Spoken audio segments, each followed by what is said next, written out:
गुंजन डीका की तरफ से। आज हम डिस्कस करेंगे मोस्ट इम्पोर्टेंट चीज जो आपका नीट एग्जाम के लिए है। हमें पता है कि 5 मई से नीट का एग्जाम होने वाला है और कम से कम 25 लाख बच्चों ने सीट फॉर्म भरे हैं। 25 लाख बच्चों में से सिर्फ और सिर्फ हमें पता है 1 लाख बच्चों का ही एडमिशन होने वाला है। और 1 लाख बच्चे जिनका एडमिशन होने वाला है तो उन्होंने बहुत चीजों का ध्यान रखा है, तभी उनको एक अच्छी गवर्नमेंट मेडिकल सीट मिल पाई है। ठीक है, तो आप भी 1 लाख बच्चों का हिस्सा बन सको तो इसलिए आपको भी इन सब चीजों का ध्यान रखना है। तो सबसे पहले जो जो इंपॉर्टेंट चीजें हैं इस नीट एग्जाम के लिए वो हम डिस्कस करेंगे, और उसके बाद हम देखेंगे important questions of your chapter, that is a cell unit of life. ठीक है, तो सबसे पहले जो इंपॉर्टेंट चीज है हमारे इस नीट एग्जाम के लिए कि आपको डॉक्यूमेंट्स क्या क्या लेके जाना है वो तो आपको पता ही है ना। डॉक्यूमेंट्स अगर हम देखें तो आपको क्या क्या लेके जाना है। ठीक है, तो डॉक्यूमेंट्स की अगर हम बात करें कि जो डॉक्यूमेंट्स इंपॉर्टेंट है वो आपको पता है, that is your admit card. ठीक है, एडमिट कार्ड आपको लेके जाना है जो कि प्रॉपर फुल्ली फिल्ड हो, और हमें पता है साइन को छोड़ के एडमिट कार्ड आपको लेके जाना है। दूसरा, आपको वैलिड ओरिजिनल आईडी प्रूफ लेके जानी है। ठीक है, ओरिजिनल आईडी प्रूफ जो लेके जाने हैं, यानी कि आप सब बच्चों की, क्योंकि आप 12th के स्टूडेंट्स हो मेनली, तो आप आधार कार्ड लेके जाओ, वो भी ओरिजिनल आधार कार्ड लेके जाना है। ठीक है, तो मेन ये दो चीजें ही आपको लेके जानी है अपनी इस नीट के एग्जाम के अंदर। ड्रेस कोड को फॉलो करना है, ये सब। ठीक है, तो सबसे इंपॉर्टेंट चीज जो हमें डॉक्यूमेंट्स लेके जाने हैं वो हमने देख ली। इसके बाद है कि जब आपका पेपर होगा उस पेपर के टाइम पे आपको पता है कि आपको क्या मिलने वाली है, आपको ओएमआर शीट मिलने वाली है, इजंट इट, है ना। आपका ये जो पेपर है वो सारा का सारा आपने क्या करा है क्या नहीं करा है वो सब ये ओएमआर शीट ही बताएगी। ठीक है, हम बोल के तो बताएंगे नहीं कि हमने कितने क्वेश्चंस करे हैं कितने क्वेश्चंस नहीं करे हैं। तो ये ओएमआर शीट को ढंग से फिल करना बहुत जरूरी है। ठीक है, तो एक बार देखते हैं कि इस ओएमआर शीट को हमें कैसे फिल करना होगा। ठीक है, तो कुछ इस तरीके की आपको ये ओएमआर शीट दी जाएगी। ठीक है, तो हमें पता है डॉक्यूमेंट्स के लेके जाने हैं, वो आपको बहुत ध्यान से रखना है। ठीक है, 5 मई को आपका एग्जाम होने वाला, उससे एक दो दिन पहले आप इन सब चीजों के लिए बहुत अच्छे से रेडी रखना। अपने एडमिट कार्ड को, अपने ओरिजिनल आईडी कार्ड को, ठीक है, यानी कि आधार कार्ड को, और साथ में अपने ड्रेस कोड का ध्यान रखना। और अभी से प्रैक्टिस करना शुरू कर दो, हो सकता है बच्चों ने तैयारी करना शुरू भी कर दी हो ओएमआर शीट पर। आप सब बच्चे भी ओएमआर शीट पे थोड़ी प्रैक्टिस करना शुरू कर दो, ताकि पेपर के सामने जब ये ओएमआर शीट आए तो आप अच्छे से अपनी प्रैक्टिस के साथ उसको फिल कर दो। ठीक है, तो ओएमआर शीट में आपको कुछ इस तरीके से ये शीट मिलने वाली है।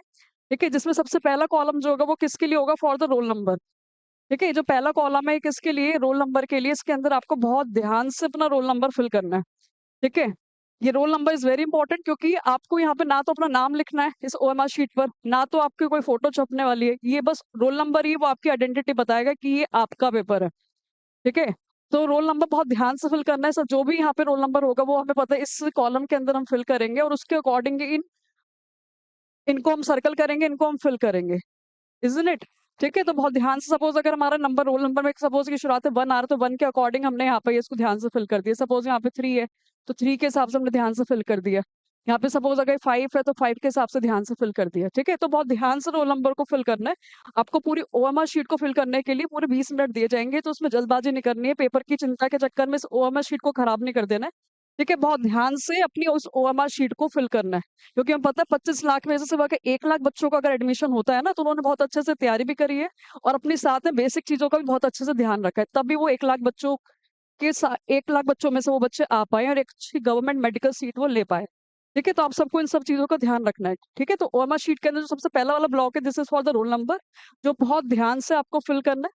ठीक है, इसके बाद आपको ब्लॉक मिलेगा for the test booklet number, जो कि ये भी बहुत इंपॉर्टेंट है। ठीक है, आपका जो पेपर है ये इन्हीं दो चीजों से मिलकर, इन्हीं दो चीजों से पता लगेगा। एक तो आपका रोल नंबर, रोल नंबर आपकी आइडेंटिटी बताएगा कि ये आपका पेपर है। दूसरा आपका टेस्ट बुकलेट नंबर, जो सब बच्चों के लिए यूनिक होने वाला है।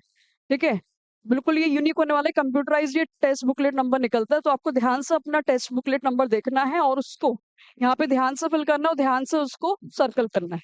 ठीक है, कोई भी रैंडम, कोई भी, जो सपोज अगर टेस्ट बुकलेट नंबर जो है वो आपका क्या है, सपोज ऐसे ले लिए 1 2 3 5 6 7 8। ठीक है, ध्यान से जो भी टेस्ट बुकलेट नंबर होगा बहुत ध्यान से नंबर को फिल करना है। ऊपर वाला नंबर तो बहुत ध्यान से फिल करना है। ठीक है, नीचे फिल भी बहुत अच्छे से करना है, बट ये जो ऊपर का नंबर है ना, दैट इज वेरी इंपॉर्टेंट। ठीक है, तो ये टेस्ट बुकलेट नंबर और ये ऊपर ये रोल नंबर, ये बहुत इंपॉर्टेंट है। हमारी पूरी तैयारी ना गड़बड़ हो सकती है अगर हमने गलती से टेस्ट बुकलेट नंबर गलत कर दिया या फिर अपना रोल नंबर गलत कर दिया। ठीक है, क्योंकि करेक्शन विंडो ओपन होती नहीं है कि भाई ओएमआर शीट में बच्चे ने कुछ गलत कर दिया, यहाँ पे रोल नंबर में गलत हो गई, तो वहां पर ये सब चीजें नहीं होने वाली है। तो आपको बहुत ध्यान से अपना रोल नंबर फिल करना है, बहुत ध्यान से अपना टेस्ट बुकलेट नंबर फिल करना है। ठीक है, तो बहुत इंपॉर्टेंट है दोनों के दोनों ये। ठीक है, इसके बाद अपना ये टेस्ट बुकलेट कोड आपको यहाँ पे लिख देना, और यहाँ पे आपके साइन और इन्विजिलेटर के साइन हो जाएंगे इस ब्लॉक के अंदर।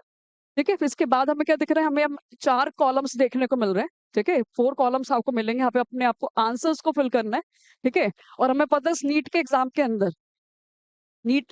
के अंदर हमें 4 कॉलम्स मिलने वाले हैं, 4 सेक्शंस हमें मेनली मिलने वाले हैं। ठीक है, उनकी जो सीक्वेंस है वो एक ही रहेगी।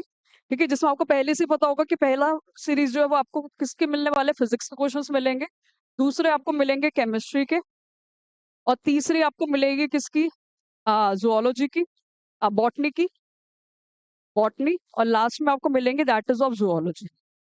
ठीक है, तो यानी कि ये जो हमारा नीट का एग्जाम होने वाला है उसमें ये जो 4 सेक्शंस होने वाले हैं उसका पैटर्न पहले से ही आपको पता होगा कि पहले आपको फिजिक्स के क्वेश्चंस देखने को मिलेंगे, फिर आपको केमिस्ट्री के, फिर देन बॉटनी के, फिर देन जूलॉजी के। ठीक है, तो इसलिए यहाँ पे 4 कॉलम्स यहाँ पे बनाए गए। ठीक है, पहले फिजिक्स के लिए हो गया, फिर ये केमिस्ट्री के लिए हो गया, फिर ये बॉटनी के लिए हो गया, फिर ये जूलॉजी के लिए हो गया। ठीक है, तो कैसे हमें ओएमआर शीट को फिल करना है कि हमारा टाइम भी अच्छे से मैनेज हो जाए, क्योंकि हमें पता है सिर्फ 3 घंटे के अंदर हमें चारों सेक्शंस को बहुत अच्छे से अटेम्प्ट करना है। ठीक है, ऐसा नहीं होना चाहिए कि हमने मोस्ट ऑफ चीजें कर दी बट ओएमआर को हम ढंग से फिल नहीं कर पाएंगे, तो हमारी जो मेहनत है ना वो खराब हो सकती है। तो इस ओएमआर को बहुत अच्छे से फिल करना जरूरी, सो दैट जितने भी क्वेश्चंस हमें अच्छे से आते हैं वो सब ओएमआर शीट पे पता लग जाए कि हाँ भाई हमने ये सारे क्वेश्चंस यहाँ पर भी अच्छे से अटेम्प्ट कर दिए। ठीक है, तो ओएमआर शीट को फास्टली फिल करने का क्या तरीका रहेगा कि हमें ओएमआर शीट को कैसे फिल करना है, कि जब हमें ये पेपर मिलेगा, नीट का एग्जाम जब हमें 5 मई को मिलने वाला है, तो हमारे लिए क्या तरीका होना चाहिए जिससे हम ओएमआर शीट को भी जल्दी से फिल कर दें और अपना पेपर भी 3 घंटे के अंदर बिल्कुल बढ़िया से कर दें। ठीक है, तो 2 तरीके होते हैं मेनली, तो कि हम क्वेश्चन कर रहे हैं और देन क्वेश्चन के साथ साथ हम ओएमआर शीट को फिल कर रहे हैं। ठीक है, कि हमें क्वेश्चन मिला, क्वेश्चन जो हमें आता है उस पर टिक लगाया अपनी टेस्ट बुकलेट पर, और देन फिर अपनी ओएमआर शीट को फिल करा। ठीक है, यानी कि क्वेश्चन वाइज हम ओएमआर शीट को फिल कर रहे हैं। ठीक है, तो पहला वे तो क्या होता है कि हम कैसे अटेम्प्ट कर रहे हैं ओएमआर शीट को, क्वेश्चन वाइज। ठीक है, क्वेश्चन वाइज हम अटेम्प्ट कर रहे हैं। ठीक है, यानी कि हमने पहला क्वेश्चन देखा और देन फिर ओएमआर शीट पे फिल कर दिया, दूसरा क्वेश्चन देखा देन ओएमआर शीट पे फिल कर दिया। ठीक है, बल्कि ये थोड़ा सा टाइमिंग कंज्यूमिंग होता है, क्योंकि हम क्वेश्चन को देखेंगे फिर फिल करेंगे, क्वेश्चन को देखेंगे फिर करेंगे, तो उससे हमारा माइंड भी डेविएट होगा और हमारा थोड़ा टाइम भी कंज्यूमिंग रहेगा। ठीक है, तो हमें बहुत अच्छे से पहले से मैनेज करना है, तो आप सब बच्चों को ओएमआर शीट की प्रैक्टिस ना पहले से करके रख लेनी है, और ये टाइम चल रहा है आपका। ठीक है, जितना आपने सिलेबस करना था कर लिया है, अब आप मॉक टेस्ट में लग जाओ, और मॉक टेस्ट की प्रैक्टिस कुछ इस तरीके से करो कि साथ में आपकी ओएमआर शीट भी आपके साथ में रखी, बिल्कुल ऐसा फील आना चाहिए आपको पहले से ही कि जैसे आपका पेपर हो रहा है। ठीक है, मॉक टेस्ट से वैसे से टिक लगाते रहो, साथ में ओएमआर शीट भी आप लो। ठीक है, कहीं से भी आप पीडीएफ वगैरह निकलवाओ ओएमआर शीट की, और देन मॉक टेस्ट की बिल्कुल ऐसे प्रैक्टिस करो ओएमआर शीट के साथ। ठीक है, तो दूसरा अच्छा तरीका क्या रहेगा कि हम क्या करें, section wise practice, section wise fill करें। ठीक है, अब सेक्शन वाइज फिल करना ज्यादा बेटर है, और यही तरीका ज्यादा अच्छा रहेगा, क्योंकि इससे हमारा टाइम भी कंज्यूम ज्यादा नहीं होगा और साथ में हमारा फोकस भी जो है ना वो पेपर में अच्छा बना रहेगा। ठीक है, तो सेक्शन में आपको पता है 4 सेक्शंस मिलने वाले हैं आपको, that is physics, chemistry, botany और जूलॉजी। ठीक है, सबसे पहले हमें वो सेक्शन उठाना चाहिए जो हमारा सबसे इजीएस्ट है और जो स्ट्रॉन्गेस्ट है। अब वो आपको पता है हमारा इजीएस्ट स्ट्रॉन्गेस्ट पैटर्न जो होता है वो कौन है, दैट इज अवर बायोलॉजी, यानी कि बॉटनी और जूलॉजी। ठीक है, तो मेजोरिटी बच्चे बॉटनी और जूलॉजी उठाते हैं, और जिसका जो सब्जेक्ट स्ट्रॉन्ग है, जिसने बहुत अच्छे से तैयारी कर रखी है, वो उस सेक्शन को सबसे पहले उठा ले। जिसकी अगर केमिस्ट्री स्ट्रॉन्ग है तो वो केमिस्ट्री को भी उठा सकता है। ठीक है, तो जिसका जो सेक्शन स्ट्रॉन्ग है उसको वो सेक्शन उठाना, अगर उसका ठीक है, मेजोरिटी बच्चे बॉटनी और जूलॉजी को ही उठाएंगे। ठीक है, तो हमने बॉटनी का सेक्शन लिया, और बॉटनी के जो जो क्वेश्चंस आपको आते थे उसमें आपने टिक लगाते चले गए। ठीक है, तो बॉटनी सेक्शन आपने कंप्लीट कर लिया। ठीक है, तो जैसे ही बॉटनी सेक्शन कंप्लीट हो जाएगा, तो बॉटनी सेक्शन के अंदर ही आप फिल करना शुरू कर दो, यानी कि पहले बॉटनी के क्वेश्चंस को आपने अपने टेस्ट बुकलेट में फिल करा एंड देन उसको ओएमआर शीट में फिल करेंगे। ठीक है, तो जो भी आपने बॉटनी के क्वेश्चंस को फिल करा होगा, सपोज आपने पूरे बॉटनी के जितने भी क्वेश्चन है सारे फिल कर लिए टेस्ट बुकलेट के ऊपर। ठीक है, तो आपको पता लगा शुरू के 4 में आपने क्या फिल करा है, शुरू के 4 में आपने फिल करा है सपोज 1 1 2 4, तो 4 4 करके आप फिल कर दो यहाँ पर। ठीक है, तो पहले अपनी पूरे टेस्ट बुकलेट के अंदर पूरा फिल कर दो, बॉटनी वाला सेक्शन है सिर्फ। ठीक है, फिर देन उसको ओएमआर शीट पे फिल करो। 4 क्वेश्चन के आंसर्स देखे आपने क्या फिल करते 1 1 2 4, और ऐसे फिर यहाँ पर क्या फिल कर दिया 1 1 2 4। ठीक है, फिर आगे के 4 देखो, आगे के 4 बहुत ध्यान से देखना, जल्दबाजी नहीं करनी ओएमआर शीट को फिल करने पर। ठीक है, आपने टेस्ट बुकलेट पर ठीक आंसर लगा रखा है, और अगर ओएमआर शीट पे गलत लगा दिया या फिर बीच में गलती कर दी तो आगे के सारे क्वेश्चन गलत हो जाएंगे। ठीक है, तो टेस्ट बुकलेट पर तो ठीक ठीक से आपने आंसर लगाए, साथ में ओएमआर शीट में भी उतने ही ध्यान से लगाना है, क्योंकि मेन तो मार्क्स हमें यहीं से मिलेंगे, हमारे टेस्ट बुकलेट तो हमारे पास ही रहेगी।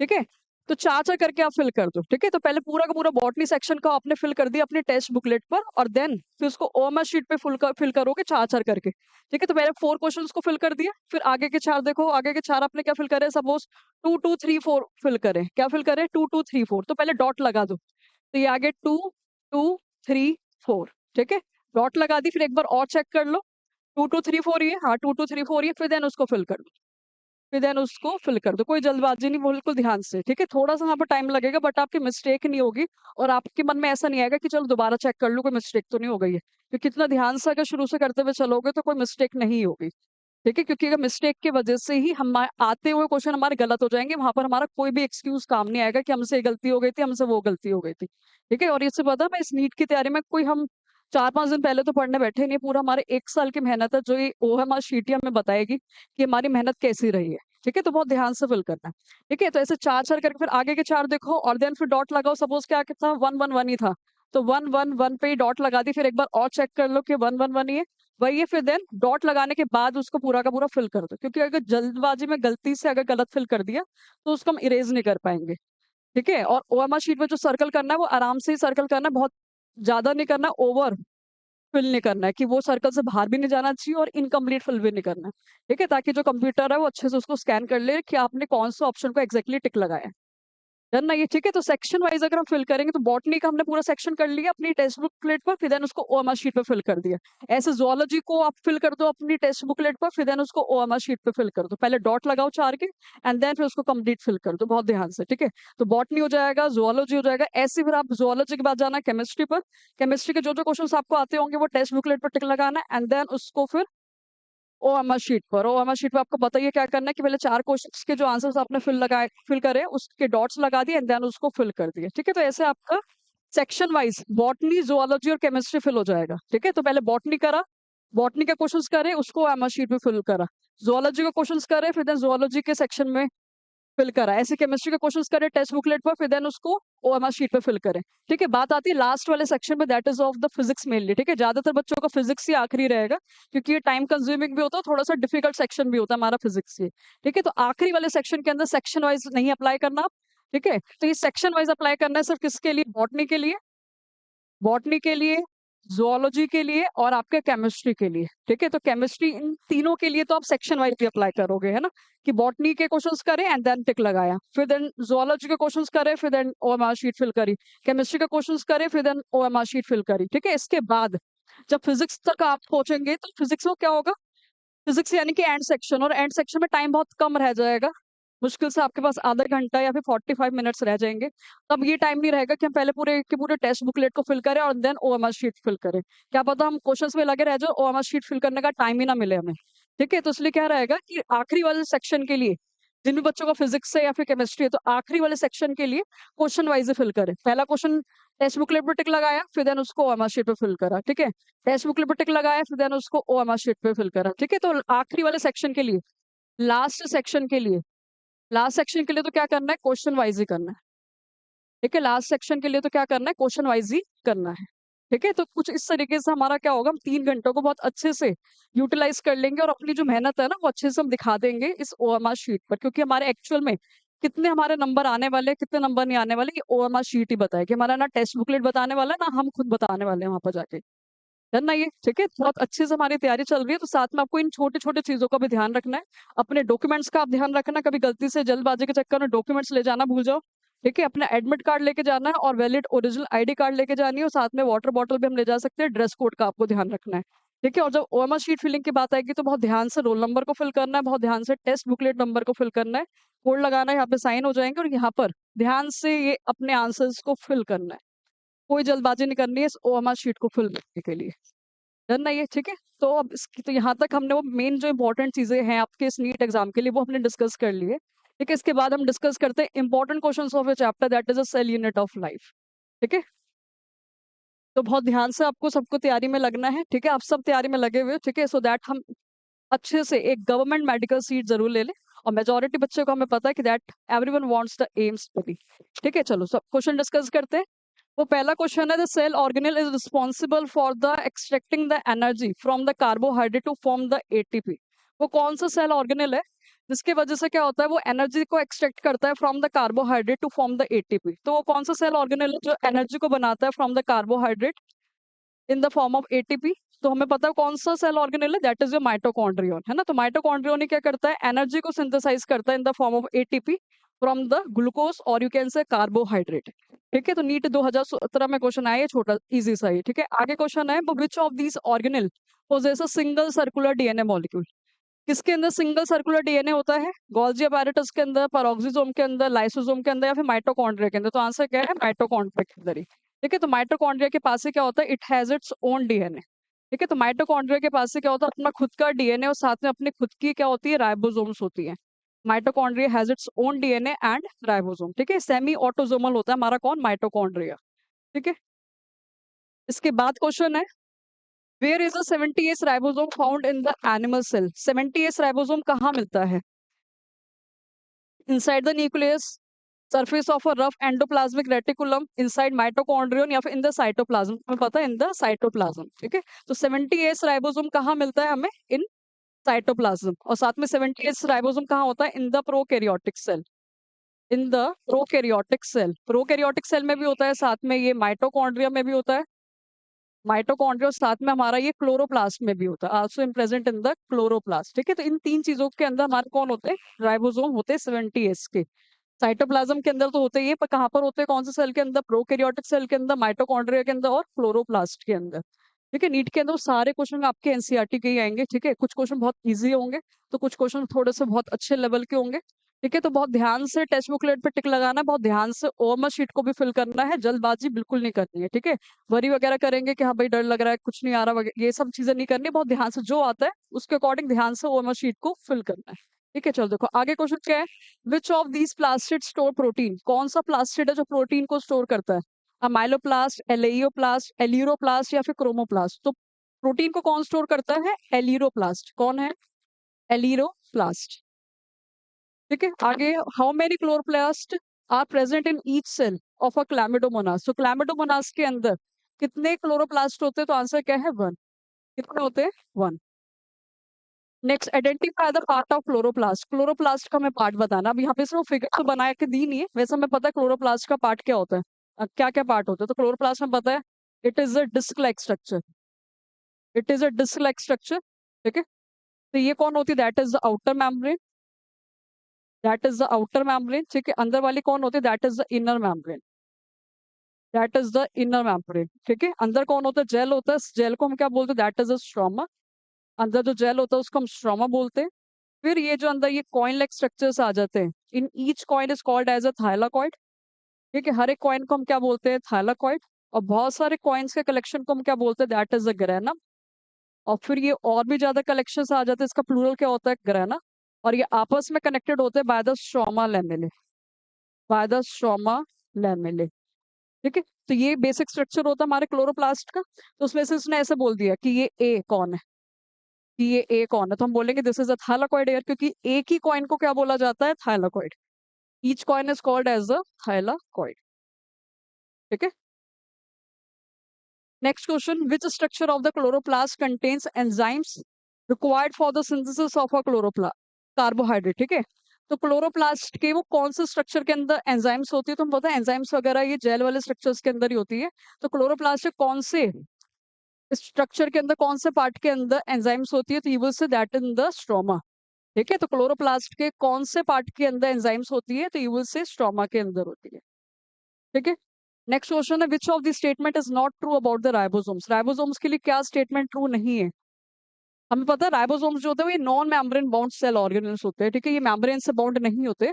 तो पहले के लिखा है they are bound by a single membrane, जबकि राइबोसोम्स किसी मेम्ब्रेन से बाउंड नहीं होता है। तो ऑप्शन पहले क्या है, इनकरेक्ट है। ठीक है, बाकी सही होंगे।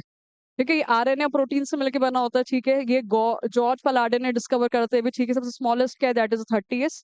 ठीक है, चलो आगे क्या है, eukaryotic ribosome is 80S, what does S denote है? तो यहाँ पर जो 80S में ये जो एस है, वो एस क्या होता है, that is the sedimentation, sedimentation coefficient. ठीक है, इसको हम क्या बोलते हैं, सेडिमेंटेशन कोफिशिएंट। ठीक है, तो यहाँ पे 80S के अंदर एस कौन है, आपका सेडिमेंटेशन कोफिशिएंट है ये। ठीक है, आगे क्वेश्चन है वो which of this is not a part of the cytoskeleton. Cytoskeleton का कौन पार्ट नहीं है? माइक्रोट्यूब्यूल्स, माइक्रोफिलामेंट, एक्सोनिम या फिर इंटरमीडिएट फिलामेंट। तो एक्सोस्केलेटन का कौन पार्ट नहीं है? माइक्रोट्यूब्यूल्स है, माइक्रोफिलामेंट्स भी, तो क्या नहीं है? एक्सोनिम नहीं है। ठीक है, आगे क्वेश्चन।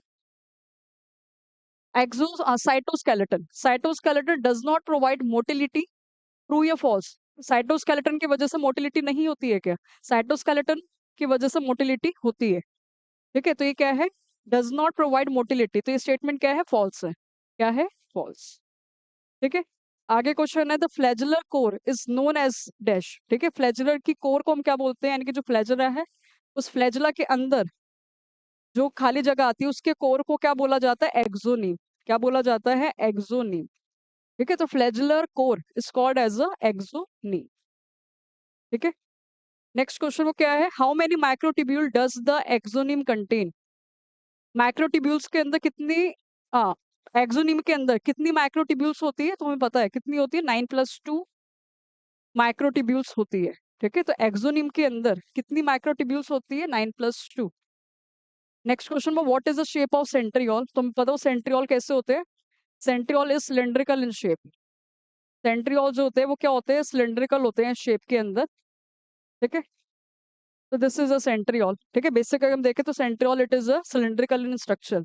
और जब दो सेंट्रियोल आपस में परपेंडिकुलर होते हैं तो इस पूरे स्ट्रक्चर को हम क्या बोलते हैं? Called as a centrosome. क्या बोलते हैं? सेंट्रोजोम। ठीक है, तो cylindrical structure is called as a, तो सेंट्रियोल कैसा होता है? सिलेंड्रिकल होता है। और जब दो सेंट्रियोल आपस में परपेंडिकुलर होते हैं तो उसको हम क्या बोलते हैं? सेंट्रोजोम। ठीक है, नेक्स्ट क्वेश्चन है विच protein is the centriole made of? Centriole कौन सी प्रोटीन से मिलकर बना होता है? टिबिलिन, एक्टिन, मायोसिन या फिर केराटिन? तो आंसर क्या है? टिबिलिन। ठीक है, तो हमारा सेंट्रियोल कौन सी प्रोटीन से मिलकर बना होता है? टिबिलिन प्रोटीन से मिलकर बना होता है। ठीक है भाई, नीट 2016 के अंदर क्वेश्चन आया है, क्या है वो? Pick the incorrect statement. Incorrect statement क्या है इसके अंदर? Mycoplasma is a wall less organism. Micro organism, जो माइकोप्लाज्मा होता है वो क्या है? वॉल लेस माइक्रो ऑर्गेनिज्म है, तो करेक्ट है ये। तो माइकोप्लाज्मा के पास क्या नहीं होती? सेल वॉल नहीं होती है। ठीक है, तो हमें क्या बताना है? इनकरेक्ट बताना है।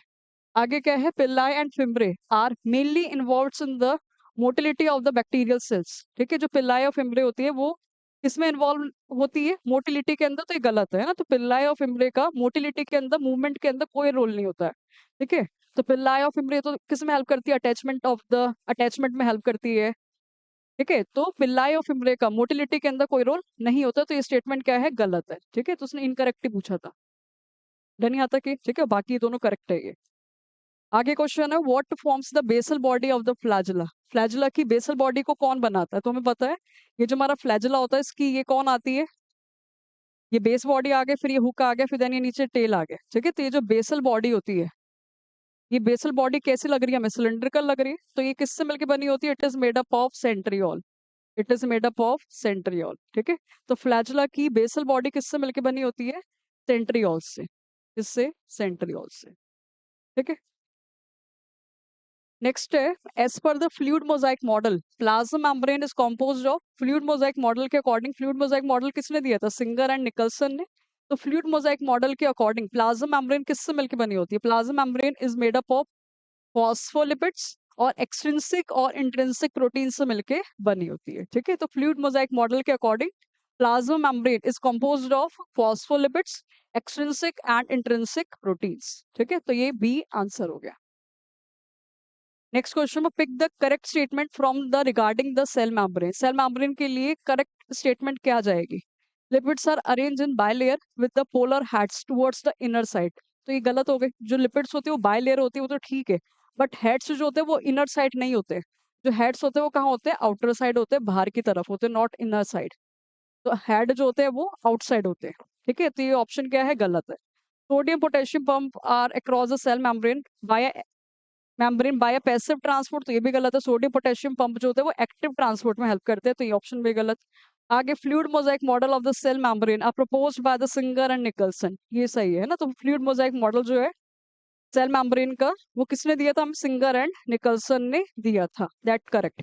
आगे proteins are made up of 60 to 70% of this. तो ये गलत हो गया। ठीक है, चलो आगे क्वेश्चन वो this structure between the two adjacent sales is the effective transport pathway. हमें पता है हमारी ये दो सेल है, सेल 1 और सेल 2 आ गई।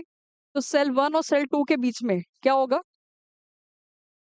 सेल 1 और सेल 2 के बीच में जो ट्रांसपोर्ट पाथवे होगा वो कौन है? That is a plasmodesmata. वो कौन है? That is a plasmodesmata. ठीक है, तो दो सेल के बीच में जो ट्रांसपोर्टिंग पाथवे है वो कौन होता है? प्लाज्मोडेस्माटा, जो हेल्प करता है transmitting the material from one cell to the another cell.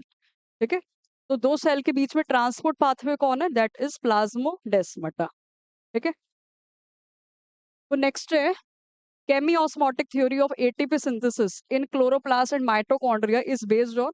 जो chemiosmotic theory of ATP synthesis है क्लोरोप्लास्ट और माइटोकॉन्ड्रिया के अंदर, वो किस पे बेस्ड है ना? तो हमें पता है जो एटीपी का जो सिंथेसाइज है वो किस कहाँ होता है? दैट वी नो, माइटोकॉन्ड्रिया के अंदर होता है ना? एटीपी कहाँ सिंथेसाइज होती है? माइटोकॉन्ड्रिया के अंदर सिंथेसाइज होती है। और इसमें जो केमी-ऑस्मोटिक एटीपी सिंथेसिस है वो किससे बेस्ड था? That is in the proton gradient पर। जब प्रोटॉन का डिफरेंस क्रिएट हो गया था किससे? लुमेन और इंटर मेम्ब्रेन स्पेस के बीच में, तो प्रोटॉन डिफरेंस की वजह से क्या होता है? हमारी एटीपीज एंजाइम्स होती है वो एक्टिव हो जाती है, इजंट इट? ठीक है, तो एटीपी सिंथेस के पीछे इंपॉर्टेंट कौन है? That is a proton gradient, that is a proton difference. ठीक है, इसके वजह से हमारी एटीपीज एंजाइम जो होती है वो एक्टिव करती है and allow the transmission of the proton and responsible for making the ATP. ठीक है, चलो आगे क्वेश्चन क्या है? The telomeres of the eukaryotic chromosomes consist of a short sequence of. तो टेलोमियर्स के अंदर किसकी सीक्वेंस होती है? टेलोमियर्स के अंदर कौन सी सीक्वेंस होती है? That is a repeated guanine. ठीक है, तो टेलोमियर्स के अंदर क्या होते हैं? रिपीटेड ग्वानिन्स होते हैं। क्या होते हैं? Repeated guanine. ठीक है, आगे वो cellular totipotency is demonstrated by. जो सेलुलर टोटिपोटेंसी है वो किस में देखी जाती है? सेलुलर टोटिपोटेंसी क्या होता है? यानी कि जिसमें एक सेल जो होती है वो डिफरेंट डिफरेंट सेल्स में कन्वर्ट हो पाती है। तो सेलुलर टोटिपोटेंसी किस में देखने को मिलती है? इन प्लांट सेल्स के अंदर। किस में देखने को मिलती है? ऑल प्लांट सेल्स के अंदर। ठीक है, सारे वो इंपॉर्टेंट क्वेश्चन है ये। ठीक है, और हमें पता है ये टाइम से इंपॉर्टेंट क्वेश्चंस को देखने का ही चल रहा है। ठीक है, एक आधे टॉपिक अगर रह गए तो वो हमने देख लिए, बट ज्यादा अब हमें टॉपिक को पढ़ने में ना टाइम लगा के हमें सिर्फ और सिर्फ इस टाइम पे अच्छे से मॉक टेस्ट की प्रैक्टिस करनी है। और मॉक टेस्ट की प्रैक्टिस भी कैसे करनी है वो मैंने आपको बता दिया है। ठीक है, कि अच्छे से साथ में अपनी ओएमआर शीट को रखो और बिल्कुल ऐसा करो कि जैसे कि पेपर है आज, है ना? पेपर जैसे ही तैयारी करनी है, क्योंकि बहुत कम दिन रह गए। ओएमआर शीट पे प्रैक्टिस भी करना हमारे लिए जरूरी है। ठीक है, चलो आगे क्वेश्चन क्या है? This ribosome is engage in protein synthesis in the animal cell. ठीक है, वो कौन सा राइबोसोम है? Is engage in protein synthesis in the animal cell. ठीक है, तो ribosomes of only cytosol, ribosomes which occur on nuclear membrane and ER. ठीक है, तो एनिमल सेल के अंदर राइबोसोम्स जो होते हैं वो कहाँ कहाँ पे प्रेजेंट होते हैं? That we know, that on the nuclear membrane और ईआर पर। ठीक है, तो क्या आएगा? तो एनिमल सेल के अंदर जो राइबोसोम्स होते हैं जो प्रोटीन सिंथेसाइज करते हैं वो कहाँ कहाँ पे प्रेजेंट होते हैं? न्यूक्लियर मेम्ब्रेन और ईआर पर। ठीक है, न्यूक्लियर मेम्ब्रेन और ईआर पर। ठीक है, चलो आगे क्वेश्चन है this statement of a cilia is incorrect. Cilia के लिए वो कौन सी स्टेटमेंट इनकरेक्ट है? Microtubules of cilia are composed of tubulin, पहली। ठीक है, करेक्ट है ये। आगे the organise beating of a cilia is controlled by the fluxes of a calcium ion of the membrane. ठीक है, आगे क्या बोला? The cilia contain the outer ring of a 9 doublet, microtubules surrounded with the 2 singlet microtubules। आगे वो cilia are the hair like cellular appendages. ठीक है, तो इसमें वो सीलिया के लिए इनकरेक्ट क्या है? जो हमारे सीलिया होते हैं वो ट्यूबुलिन से मिलकर बने होते हैं, करेक्ट है। सीलिया जो होते हैं contain the outer ring of a 9 doublet microtubule surrounded, तो ये भी ठीक है। ये हेयर लाइक होते हैं, ये भी ठीक है। ठीक है, इसको कंट्रोल करने के लिए कैल्शियम की जरूरत नहीं होती है। ठीक है, तो ये ऑप्शन क्या है? इनकरेक्ट है। सीलिया को कंट्रोल करने के लिए कैल्शियम की जरूरत नहीं होती है। ठीक है, तो दीज आर दो important questions of you this chapter.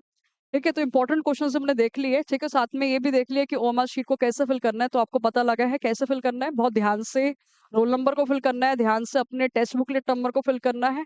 और जब आपको क्वेश्चन पेपर करना आप शुरू करोगे तो सेक्शन वाइज ही करने की कोशिश करना, क्योंकि इससे आपका टाइम ज्यादा यूटिलाइज नहीं होगा। ठीक है, बायोलॉजी का जो बॉटनी का, जोलॉजी का, केमिस्ट्री का, लास्ट में जो आपका फिजिक्स वाला सेक्शन आएगा उसमें तो आप क्वेश्चन के साथ साथ ही ओएमआर शीट को भी फिल करना। ठीक है, तो all the very best for your NEET exam. Thank you.